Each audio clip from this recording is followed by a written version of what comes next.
दोस्तों आज इंडिया और न्यूजीलैंड के बीच तीसरा और अंतिम वनडे मैच खेला गया और ये मुकाबला बेहद ही रोमांचक देखने को मिला। तो ऐसे में आज हम आपको इस वीडियो में बताएंगे इस मैच का पूरा रोमांचक हाइलाइट्स।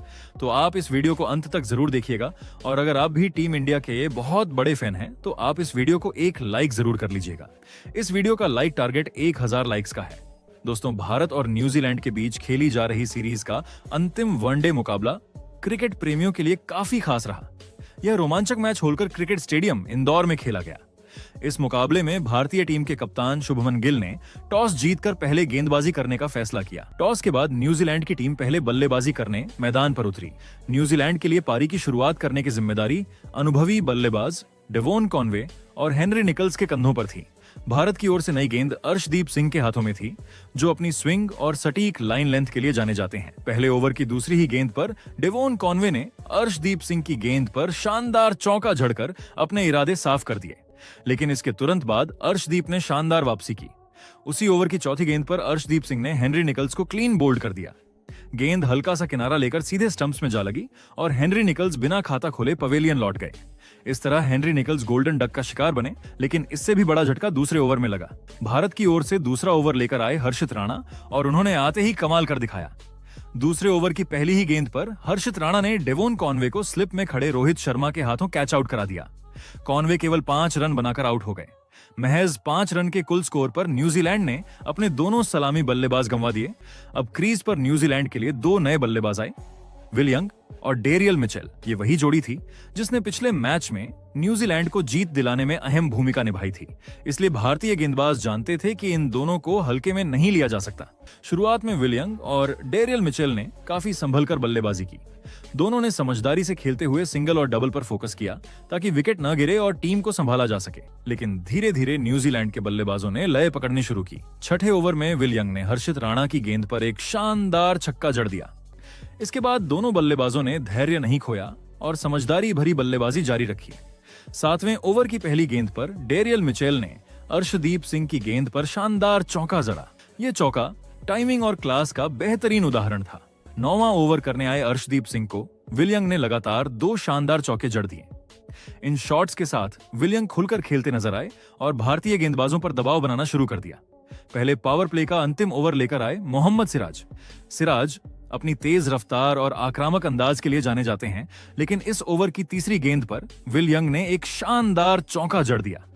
10 ओवर की समाप्ति पर न्यूजीलैंड का स्कोर 47 रन पर 2 विकेट था। इसके बाद न्यूजीलैंड के बल्लेबाज अब पूरी तरह सेट होते हुए नजर आने लगे थे। जहां 11वें ओवर की पहली ही गेंद पर हर्षित राणा को डेरियल मिचेल ने शानदार चौका जड़ दिया। ये शॉट आत्मविश्वास से भरा हुआ था। दूसरी ओर विल यंग भी अब अपने शॉट्स खेलने लगे थे। 12वें ओवर में मोहम्मद सिराज की एक गेंद को उन्होंने बेहतरीन टाइमिंग के साथ लॉन्ग ऑन की दिशा में चौका जड़ दिया, लेकिन जैसे ही न्यूजीलैंड की पारी संभलती हुई दिख रही थी तभी एक बड़ा झटका लग गया। 13वें ओवर की पहली ही गेंद पर विल यंग ने एक गलती कर दी। उन्होंने गेंद को पॉइंट की दिशा में हवा में खेल दिया और जडेजा ने फुर्ती दिखाते हुए एक बेहद आसान सा कैच लपक लिया। इसके साथ ही विल यंग की पारी का अंत हो गया और उन्हें पवेलियन लौटना पड़ा। विल यंग ने 41 गेंदों में 30 रन बनाए। अब बल्लेबाजी के लिए आए ग्लेन फिलिप्स, जिनसे न्यूजीलैंड को तेज रन बनाने की उम्मीद थी, लेकिन भारतीय गेंदबाजों ने उन्हें खुलकर खेलने का कोई मौका नहीं दिया। एक बार फिर भारत ने शिकंजा कस दिया और न्यूजीलैंड के बल्लेबाजों पर पूरी तरह हावी हो गए।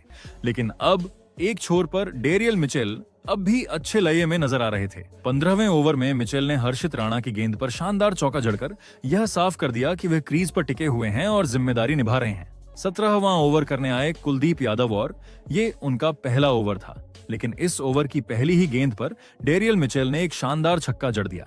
हालांकि इसके बाद भारतीय गेंदबाजों ने तुरंत वापसी की और न्यूजीलैंड के बल्लेबाजों को पूरी तरह बांध कर रख दिया। अब 20 ओवर की समाप्ति पर न्यूजीलैंड का स्कोर 96 रन पर 3 विकेट था। इसके बाद 21वां ओवर लेकर आए कुलदीप यादव और इस ओवर की आखिरी गेंद पर डेरियल मिचेल ने पॉइंट की दिशा में शानदार चौका जड़ दिया। ये चौका सिर्फ एक बाउंड्री नहीं था, बल्कि मिचेल के शानदार अर्धशतक की घोषणा भी था। जैसे ही गेंद सीमा रेखा के पार गई, डेरियल मिचेल ने अपना अर्धशतक पूरा कर लिया, जिसके बाद 24वां ओवर करने आए नीतीश रेड्डी और यहां डेरियल मिचेल ने एक बार फिर अपना आक्रामक रूप दिखाया। ओवर की शुरुआत में संभलकर खेलने के बाद उन्होंने लॉन्ग ऑन के ऊपर से एक शानदार छक्का जड़ दिया। इसी ओवर की 5वीं गेंद पर ग्लेन फिलिप्स ने पुल शॉट खेलने की कोशिश की। गेंद हवा में गई और ऐसा लगा कि यह एक आसान कैच होगा। गेंद के नीचे हर्षित राणा मौजूद थे, लेकिन दुर्भाग्यवश वह इस कैच को पकड़ नहीं सके। ये मौका भारत के हाथ से फिसल गया और न्यूजीलैंड को बड़ी राहत मिल गई। इस जीवनदान के बाद भी भारतीय गेंदबाजों ने हार नहीं मानी। हालांकि अब दोनों बल्लेबाज अच्छी लय में नजर आ रहे थे और हर डीली गेंद पर नजर रखे हुए थे। जहां 26वें ओवर में डेरियल मिचेल ने अर्शदीप सिंह की गेंद को फाइन लेग की दिशा में चौके के लिए भेज दिया। इसके बाद 27वें ओवर में ग्लेन फिलिप्स ने भी अपने इरादे जाहिर कर दिए। उन्होंने मोहम्मद सिराज की गेंद को मिड विकेट की दिशा में जोरदार चौके के लिए भेजा, जिसके बाद 28वें ओवर की चौथी गेंद पर ग्लेन फिलिप्स ने अर्शदीप सिंह को सामने की ओर एक शानदार छक्का जड़ दिया। ये शॉट सीधे बल्ले के बीच से निकला और गेंद दर्शकों के बीच जा गिरी। वहीं 29वें ओवर में नीतीश रेड्डी को ग्लेन फिलिप्स ने बैक टू बैक 2 चौके जड़ दिए। इसके बाद 30वें ओवर में डेरियल मिचेल ने जडेजा की गेंद को लेग साइड की ओर चौके के लिए भेज दिया। अब 30 ओवर की समाप्ति पर न्यूजीलैंड का स्कोर 159 रन था 3 विकेट के नुकसान पर, जिसके बाद 31वां ओवर करने आए नीतीश रेड्डी और इस ओवर की चौथी गेंद पर ग्लेन फिलिप्स ने मिड विकेट की दिशा में एक शानदार चौका जड़ दिया। यह शॉट आत्मविश्वास से भरा हुआ था। वहीं फिर 33वें ओवर की तीसरी गेंद पर ग्लेन फिलिप्स ने एक सिंगल लेकर अपना अर्धशतक पूरा कर लिया। अब दोनों बल्लेबाज पूरी तरह सेट थे और उन्होंने गियर बदल लिया था, जहां 35वां ओवर पूरी तरह से न्यूजीलैंड के पक्ष में रहा। इस ओवर में ग्लेन फिलिप्स ने हर्षित राणा की गेंदबाजी पर जमकर हमला बोला और 2 शानदार चौके जड़ दिए, जिसके बाद 36वां ओवर न्यूजीलैंड के लिए बेहद खास साबित हुआ। इस ओवर में डेरियल मिचेल ने जडेजा की गेंद पर एक सिंगल लेकर अपना शतक पूरा कर लिया। यह शतक सिर्फ एक आंकड़ा नहीं था, बल्कि मिचेल की बेहतरीन धैर्य और क्लास की मिसाल भी था। उन्होंने महज 106 गेंदों में यह शतक पूरा किया। शतक पूरा करने के बाद डेरियल मिचेल ने अपने हाथ पूरी तरह से खोल दिए। अब वह हर गेंद को पूरे आत्मविश्वास के साथ खेलने लगे थे। पारी के 37वें ओवर में मिचेल ने हर्षित राणा के खिलाफ 2 शानदार चौके जड़ दिए। वहीं इसी ओवर में ग्लेन फिलिप्स के बल्ले से भी एक चौका देखने को मिला। हालांकि इसके बाद अगले 2 ओवर कुछ हद तक शांत देखने को मिले, जहां भारत ने रनों की गति को थोड़ी देर के लिए थामने की कोशिश की, लेकिन 40वां ओवर आते ही न्यूजीलैंड के बल्लेबाजों ने एक बार फिर आक्रमण शुरू कर दिया। इस ओवर में कुलदीप यादव के खिलाफ ग्लेन फिलिप्स के बल्ले से एक शानदार छक्का देखने को मिला। वहीं डेरियल मिचेल ने भी इसी ओवर में एक चौका जड़ दिया। अब 40 ओवर की समाप्ति तक न्यूजीलैंड की टीम ने 3 विकेट के नुकसान पर 238 रन बना लिए थे और अब अंतिम 10 ओवर का खेल बचा था, जिसके बाद 41वें ओवर के लिए कप्तान शुभमन गिल ने गेंदबाजी की जिम्मेदारी कुलदीप यादव को सौंपी। ओवर की पहली ही गेंद पर डेरियल मिचेल ने सामने की ओर एक शानदार छक्का जड़ दिया। इससे पहले कि भारतीय टीम संभल पाती, ग्लेन फिलिप्स ने भी इसी ओवर में अपना आक्रामक अंदाज दिखाया। उन्होंने एक जोरदार चौका और फिर एक बेहतरीन छक्का जड़ दिया। 42वें ओवर में डेरियल मिचेल और ग्लेन फिलिप्स के बीच 200 रन की शानदार साझेदारी भी पूरी हो गई। ये साझेदारी भारतीय गेंदबाजों के लिए किसी बुरे सपने से कम नहीं थी। इसी ओवर की आखिरी गेंद पर ग्लेन फिलिप्स ने 1 रन लेकर अपना शतक भी पूरा कर लिया। उन्होंने महज 83 गेंदों में यह उपलब्धि हासिल की। 43वें ओवर में ग्लेन फिलिप्स ने मोहम्मद सिराज की गेंद को ऑफ साइड की दिशा में एक शानदार चौके के लिए भेज दिया। इसी ओवर में डेरियल मिचेल के बल्ले से भी एक चौका देखने को मिला। ऐसा लग रहा था कि न्यूजीलैंड आसानी से 300 रन के पार पहुंच जाएगी, लेकिन क्रिकेट अनिश्चितताओं का खेल है और यहीं से मुकाबले ने एक नया मोड़ लिया। 44वें ओवर में आखिरकार भारत को बड़ी सफलता मिल गई। अर्शदीप सिंह ने एक बाहर जाती हुई शानदार गेंद फेंकी, जिस पर ग्लेन फिलिप्स ने बड़ा शॉट खेलने की कोशिश की, लेकिन गेंद उनके बल्ले का किनारा लेकर विकेट कीपर केएल राहुल के हाथों में चली गई। इस तरह ग्लेन फिलिप्स की शानदार पारी का अंत हुआ। फिलिप्स ने 106 रन की यादगार पारी खेली। अगले ही ओवर में मोहम्मद सिराज ने एक और बड़ी सफलता दिला दी।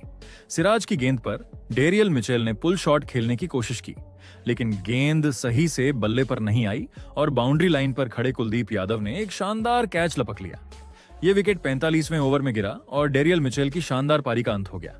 मिचेल ने 137 रन की बेहतरीन पारी खेली, जिसमें 15 चौके और 3 छक्के शामिल थे। अब क्रीज पर 2 नए बल्लेबाज माइकल ब्रेसवेल और मिचेल हे आए। दोनों पर अब अंतिम ओवरों में तेजी से रन बनाने की जिम्मेदारी थी। भारतीय गेंदबाज भी अब पूरी तरह से मुकाबले में लौट चुके थे और अंतिम ओवरों में विकेट निकालने की कोशिश में जुट गए थे। इसके बाद 46वां ओवर लेकर आए कुलदीप यादव और इस ओवर ने मैच में बड़ा मोड़ ला दिया।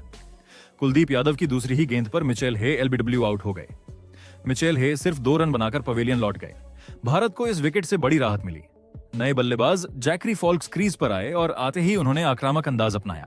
कुलदीप की पहली ही गेंद पर फॉल्क्स ने पॉइंट की दिशा में शानदार चौका जड़ दिया। हालांकि भारतीय गेंदबाज लगातार दबाव बनाने की कोशिश कर रहे थे। 47वां ओवर हर्षित राणा लेकर आए और इस ओवर में माइकल ब्रेसवेल ने दमदार बल्लेबाजी की।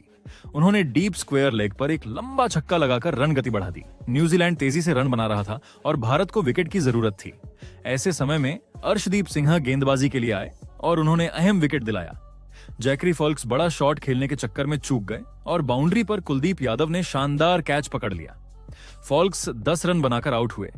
49वां ओवर हर्षित राणा ने किया, जहां माइकल ब्रेसवेल और क्रिस्टियन क्लार्क ने चौके छक्के लगाए, लेकिन ओवर की आखिरी गेंद पर हर्षित राणा ने क्लार्क को क्लीन बोल्ड कर दिया। आखिरी ओवर मोहम्मद सिराज ने डाला, जहां ब्रेसवेल ने एक चौका और एक छक्का लगाया। 50 ओवर में न्यूजीलैंड ने 8 विकेट पर 337 रन बनाए।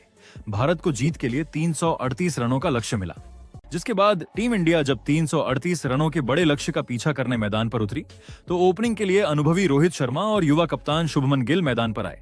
दोनों से एक ठोस और तेज शुरुआत की उम्मीद थी।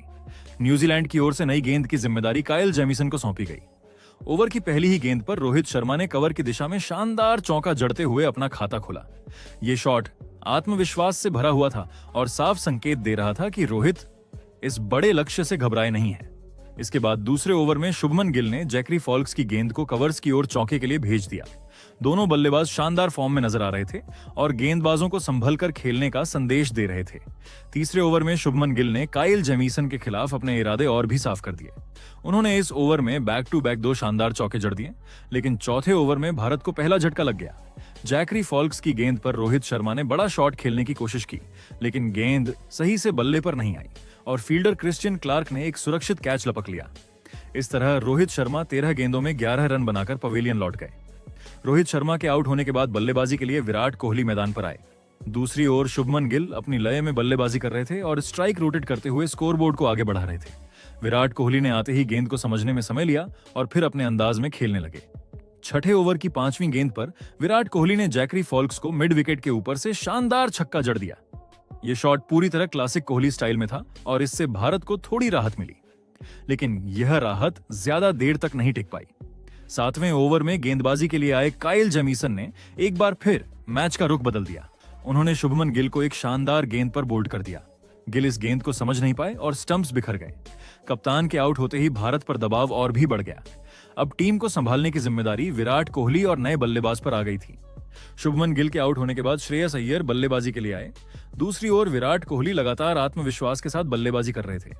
10वें ओवर में विराट कोहली ने क्रिस्टियन क्लार्क की गेंदबाजी पर लगातार 2 शानदार चौके जड़ दिए। इन शॉट्स ने दिखा दिया कि कोहली बड़े लक्ष्य से डरने वाले नहीं हैं और टीम को संभालने का माद्दा रखते हैं। 10 ओवर की समाप्ति पर टीम इंडिया का स्कोर 66 रन पर 2 विकेट था, जिसके बाद 11वां ओवर बेहद शांत देखने को मिला, जहां रन बनाना मुश्किल हो गया और हर गेंद पर दबाव साफ नजर आने लगा। लेकिन 12वें ओवर में भारत को एक और बड़ा झटका लग गया। दोस्तों, 12वें ओवर की दूसरी गेंद पर श्रेयस अय्यर ने क्रिस्टियन क्लार्क की गेंद पर पुल शॉट खेलने की कोशिश की। गेंद हवा में चली गई और वहां खड़े जैकरी फॉल्क्स ने बिना किसी परेशानी के आसान सा कैच पकड़ लिया। इस तरह श्रेयस अय्यर महज 3 रन बनाकर पवेलियन लौट गए। ये भारत के लिए दूसरा सबसे बड़ा झटका साबित हुआ, क्योंकि टीम पहले ही अपने 2 अहम बल्लेबाज खो चुकी थी। जिसके बाद बल्लेबाजी के लिए केएल राहुल मैदान पर आए। उनसे उम्मीद थी कि वह विराट कोहली का साथ देते हुए पारी को संभालेंगे और टीम को इस मुश्किल स्थिति से बाहर निकालेंगे, लेकिन दुर्भाग्य से केएल राहुल भी कुछ खास नहीं कर पाए। 13वां ओवर करने आए जेडन लेनॉक्स की गेंद पर केएल राहुल ने ग्लेन फिलिप्स को एक आसान सा कैच दे बैठे। इस तरह भारत को चौथा बड़ा झटका लगा और स्कोर बोर्ड पर टीम इंडिया का स्कोर 71 रन पर 4 विकेट हो गया। अब हालात भारत के लिए बेहद मुश्किल हो चुके थे। एक छोर पर विराट कोहली मजबूती से खड़े थे, लेकिन दूसरी ओर कोई भी बल्लेबाज क्रीज पर टिक नहीं पा रहा था। बड़े लक्ष्य का पीछा करते हुए लगातार विकेट गिरना भारतीय टीम के आत्मविश्वास को कमजोर कर रहा था। इसके बाद बल्लेबाजी के लिए आए नीतीश रेड्डी। विराट कोहली और नीतीश रेड्डी दोनों ने समझदारी दिखाई और सिंगल डबल लेकर स्कोर बोर्ड को धीरे धीरे आगे बढ़ाया। हालांकि न्यूजीलैंड के गेंदबाज लगातार सटीक लाइन और लेंथ से गेंदबाजी कर रहे थे और भारतीय बल्लेबाजों को हाथ खोलने का कोई मौका नहीं दे रहे थे। अगले 5 ओवर तक मैदान पर एक भी बाउंड्री देखने को नहीं मिली। यह दौर पूरी तरह गेंदबाजों के नाम रहा। विराट कोहली और नीतीश रेड्डी ने धैर्य नहीं खोया और जोखिम लेने से बचते रहे। दोनों जानते थे कि अगर एक और विकेट गिरा तो मैच भारत के हाथों से पूरी तरह निकल सकता है, इसलिए उन्होंने सिर्फ सिंगल और डबल पर ध्यान केंद्रित रखा। फिर आखिरकार 5 शांत ओवरों के बाद 20वें ओवर में नीतीश रेड्डी के बल्ले से सामने की ओर एक शानदार चौका देखने को मिला। 20 ओवर की समाप्ति पर टीम इंडिया का स्कोर 108 रन पर 4 विकेट था। हालांकि लक्ष्य अभी भी काफी दूर था, लेकिन विराट कोहली और नीतीश रेड्डी की यह साझेदारी भारत के लिए एक नई उम्मीद की तरह नजर आने लगी थी। इसके बाद विराट कोहली और नीतीश रेड्डी ने काफी समझदारी के साथ बल्लेबाजी करते हुए सिंगल और डबल से स्कोर को आगे बढ़ाना शुरू किया। दोनों बल्लेबाज हालात की गंभीरता को अच्छी तरह समझ रहे थे और जानते थे कि किसी भी तरह की जल्दबाजी टीम को भारी नुकसान पहुंचा सकती है। न्यूजीलैंड के गेंदबाज लगातार कसी हुई गेंदबाजी कर रहे थे और खुलकर खेलने के मौके बहुत कम मिल रहे थे, लेकिन इसके बावजूद कोहली और नीतीश ने धैर्य नहीं खोया। 23वें ओवर में विराट कोहली ने एक अहम उपलब्धि हासिल की। उन्होंने एक सिंगल लेकर अपना अर्धशतक पूरा किया। कोहली ने इस पारी में 51 गेंदों का सामना किया और यह अर्धशतक पूरी तरह जिम्मेदारी भरा था। जैसे ही कोहली ने 50 रन पूरे किए, भारतीय डगआउट और दर्शकों के बीच नई उम्मीद की लहर दौड़ गई। यह अर्धशतक सिर्फ रन नहीं था, बल्कि टीम इंडिया को संभालने की कोशिश का प्रतीक था। अब विराट कोहली और नीतीश रेड्डी दोनों ही क्रीज पर सेट नजर आने लगे थे। हालांकि कीवी गेंदबाज अब भी अनुशासन के साथ गेंदबाजी कर रहे थे और बल्लेबाजों को हाथ खोलने का ज्यादा मौका नहीं दे रहे थे। हर रन मेहनत से आ रहा था, लेकिन धीरे धीरे साझेदारी मजबूत होती जा रही थी। 25वां ओवर करने आए ग्लेन फिलिप्स और इस ओवर की चौथी गेंद पर विराट कोहली ने लेग साइड की दिशा में एक शानदार चौका जड़ दिया। यह शॉट टाइमिंग और क्लास का बेहतरीन नमूना था। इसके तुरंत बाद नीतीश रेड्डी ने जैकरी फॉल्क्स की गेंद पर फाइन लेग के ऊपर से एक शानदार छक्का जड़ दिया। इन बड़े शॉट से यह साफ होने लगा था कि भारत अब धीरे धीरे मैच में वापसी कर रहा है। वही 27वें ओवर में नीतीश रेड्डी ने एक और शानदार उपलब्धि हासिल की। उन्होंने ग्लेन फिलिप्स की गेंद को डीप मिड विकेट के ऊपर से छक्के के लिए भेजते हुए अपना अर्धशतक पूरा कर लिया। यह अर्धशतक नीतीश के करियर की एक यादगार पारी बनता नजर आ रहा था। अब लगने लगा था कि टीम इंडिया इस लक्ष्य को हासिल कर सकती है और मैच रोमांचक मोड़ पर पहुंच चुका है। लेकिन जैसे ही उम्मीदें मजबूत होती दिखीं, भारत को एक और बड़ा झटका लग गया। दोस्तों, नीतीश रेड्डी ने क्रिस्टियन क्लार्क की गेंद को पॉइंट के ऊपर से मारने की कोशिश की, लेकिन बल्ला सही से गेंद पर नहीं आ पाया। गेंद सीधा फील्डर विल यंग के हाथों में चली गई और नीतीश रेड्डी को पवेलियन लौटना पड़ा। यह विकेट भारत के लिए बेहद दर्दनाक साबित हुआ, क्योंकि नीतीश अच्छी लय में थे। नीतीश के आउट होने के बाद बल्लेबाजी के लिए रविंद्र जडेजा आए। जडेजा ने विराट कोहली का साथ संभाला और टीम को फिर से स्थिरता देने की कोशिश की। 30 ओवर की समाप्ति पर टीम इंडिया का स्कोर 170 रन पर 5 विकेट था। जीत के लिए अब भी 168 रनों की जरूरत थी। वही फिर जब 33वां ओवर लेकर आए जेडन लेनॉक्स, तो ओवर की पहली ही गेंद पर रविंद्र जडेजा ने थोड़ा जोखिम लेने की कोशिश की। जडेजा ने गेंद को हवा में खेल दिया, लेकिन यह शॉट सही टाइम नहीं हो पाया और गेंद सीधे विल यंग के हाथों में चली गई। जडेजा 16 गेंदों में सिर्फ 12 रन बनाकर पवेलियन लौट गए। इस विकेट के साथ ही भारत की मुश्किलें और बढ़ गईं, क्योंकि अब विराट कोहली के अलावा कोई अनुभवी बल्लेबाज क्रीज पर मौजूद नहीं था। इसके बाद बल्लेबाजी के लिए आए हर्षित राणा। एक छोर पर विराट कोहली डटे हुए थे, लेकिन दूसरे छोर से विकेट गिरने का सिलसिला रुकने का नाम नहीं ले रहा था। भारत के 6 विकेट गिरते ही ऐसा लगने लगा जैसे स्कोरबोर्ड थम सा गया हो। रन गति अचानक धीमी पड़ गई और पिछले 4 ओवरों में एक भी बाउंड्री देखने को नहीं मिली। इस दौरान न्यूजीलैंड के गेंदबाजों ने लगातार टाइट लाइन और लेंथ पर गेंदबाजी की, जिससे भारतीय बल्लेबाज पूरी तरह से दबाव में आ गए। इन हालातों में पूरा दबाव विराट कोहली के कंधों पर आ चुका था। टीम इंडिया की उम्मीदें अब पूरी तरह से उन्हीं पर टिकी हुई थीं।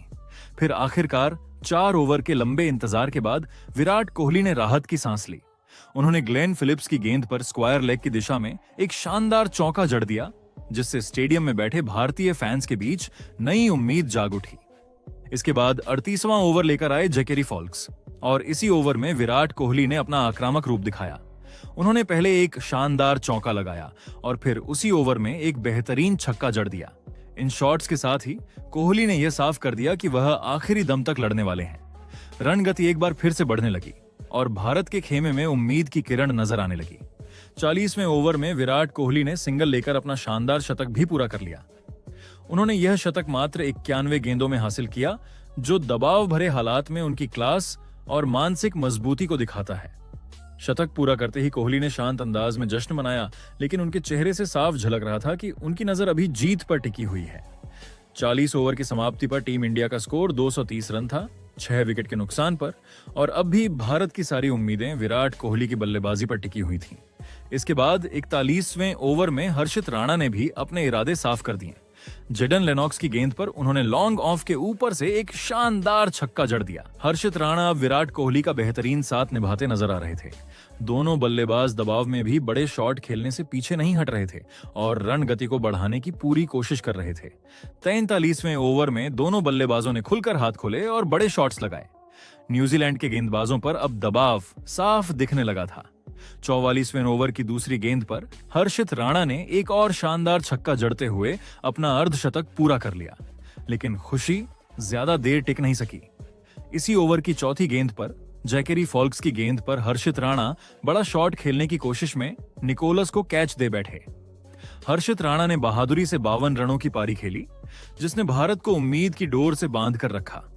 इसके बाद बल्लेबाजी के लिए आए मोहम्मद सिराज, लेकिन वह खाता भी नहीं खोल सके। जैकेरी फॉल्क्स ने पहली ही गेंद पर उन्हें मिचेल हे के हाथों कैच आउट करवा दिया। अब सारी उम्मीदें सिर्फ विराट कोहली पर टिकी हुई थीं। कोहली ने कुछ शानदार चौके लगाकर आखिरी कोशिश जरूर की, लेकिन 46वें ओवर में क्रिस्टियन क्लार्क की गेंद पर वह डेरियल मिचेल को कैच दे बैठे। विराट कोहली ने एक यादगार पारी खेलते हुए 124 रन बनाए, जिसमें 10 चौके और 3 छक्के शामिल थे। अब भारत की उम्मीदें लगभग टूट चुकी थीं। 46वें ओवर की आखिरी गेंद पर कुलदीप यादव रन आउट हो गए और टीम इंडिया 296 रनों पर सिमट गई। इस तरह न्यूजीलैंड ने यह मुकाबला 41 रनों से जीत लिया और सीरीज भी अपने नाम कर ली। तो दोस्तों, आपके हिसाब से टीम इंडिया की हार की सबसे बड़ी वजह क्या है? अपनी राय कमेंट में जरूर बताइएगा।